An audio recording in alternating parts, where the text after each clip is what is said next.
ফুলের পাপড়ি আছে, আর সাদা সাপের ফোনা আছে, শিবলিঙ্গ আছে। এই ফুলটার মধ্যেই আছে। ফুলের মধ্যেই আছে। হ্যাঁ কি হতো? কাঠের মুগুর বলে না, মুগুর, মুগুর, হ্যাঁ।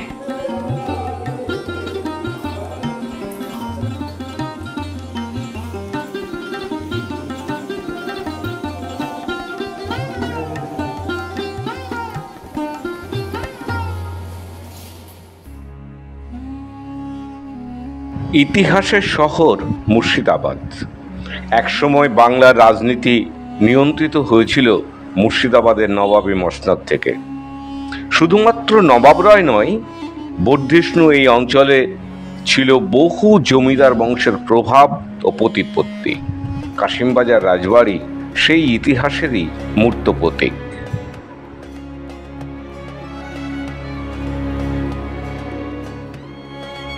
নমস্কার বন্ধুরা, আপনাদের সকলকে রীতিন ভিশনে স্বাগত।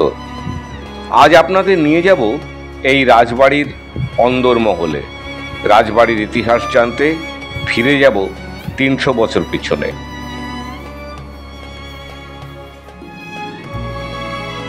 মুঘল মসনদে তখন সম্রাট আওরঙ্গজেব বিরাজমান। সুবে বাংলার রাজস্ব আদায়ের কাজ দিল্লি থেকে সামলানো কোনো মতেই আর সম্ভবপর হয়ে উঠছে না।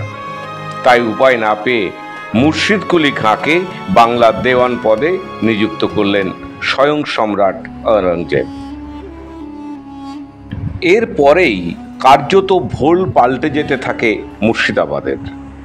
নবাবের আদেশে 1704 সালে বাংলা, বিহার, উড়িষ্যার রাজধানী বাংলাদেশের ঢাকা থেকে স্থানান্তরিত করা হয় মুর্শিদাবাদে। খুব স্বাভাবিকভাবেই বাংলার রাজধানী যে স্থানে, সেই স্থানে ব্রিটিশ ইস্ট ইন্ডিয়া কোম্পানির ঘাঁটি গড়ে উঠবেই। ঠিক সেই কারণেই পরবর্তী সময়ে এই ব্রিটিশ ইস্ট ইন্ডিয়া কোম্পানিকে কেন্দ্র করে বাংলায় জন্ম নিতে থাকে একের পর এক জমিদার বংশগুলি, যারা আবার পরে আত্মপ্রকাশ করতে থাকে রাজবংশ হিসেবে। প্রশ্ন উঠতেই পারে, ওটা মুর্শিদাবাদ পড়ে থাকতে কাশিমবাজারে কেন গড়ে উঠল এই রাজবাড়ি?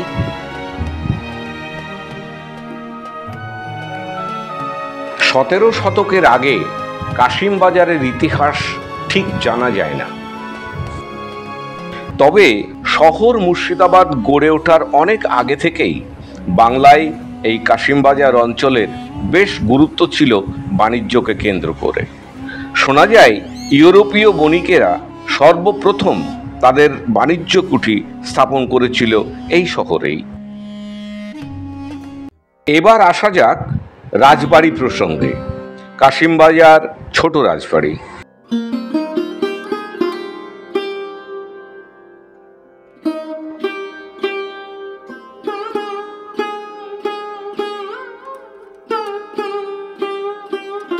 এই রাজপরিবারের সদস্যদের মূলত আদি বাস ছিল তৎকালীন সময়ে মুর্শিদাবাদের ভগবানগোলার ফিরোজপুর নামে এক বন্দর নগর অঞ্চলে।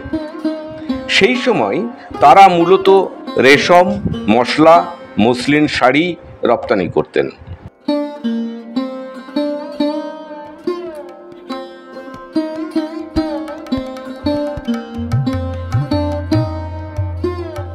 বাংলার দায়িত্বে তখন রয়েছেন নবাব আলীবর্দী খাঁ।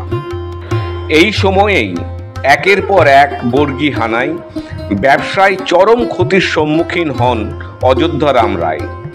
ব্যবসায় ক্ষতি হওয়ার কারণে অযোধ্যারাম রায় তার পরিবার নিয়ে চলে আসেন এই কাশিমবাজার অঞ্চলে। কাশিমবাজারে আসার পর আবার শুরু হয় তাদের পুরনো ব্যবসা।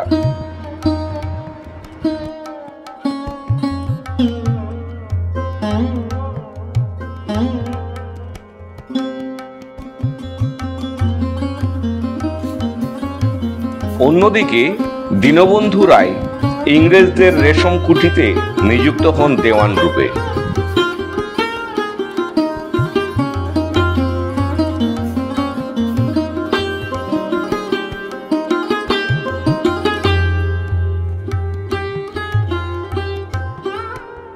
এরপরে 1740 সালে দীনবন্ধু রায় এই রাজবাড়ির কিছু ঘর এবং ঠাকুর দালানটি স্থাপন করেন।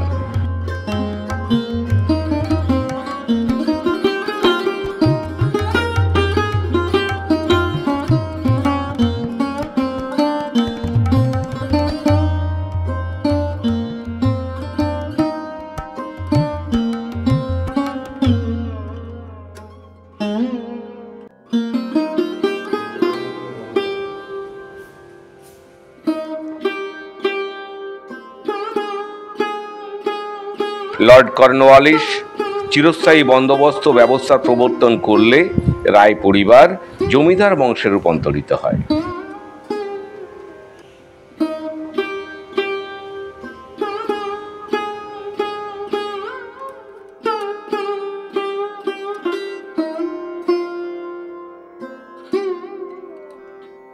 আজ রাজাও নেই, রাজত্বও অতীত, কিন্তু রায় পরিবার অতি যত্নের সঙ্গে তাদের পৈতৃক ভিটেখানি আগলে রেখেছেন। রাজবাড়ির বর্তমান সদস্যরা কলকাতায় বসবাস করেন। প্রতি বছর দুর্গাপূজার সময় তারা কাশিমবাজারের এই রাজবাড়িতে আসেন।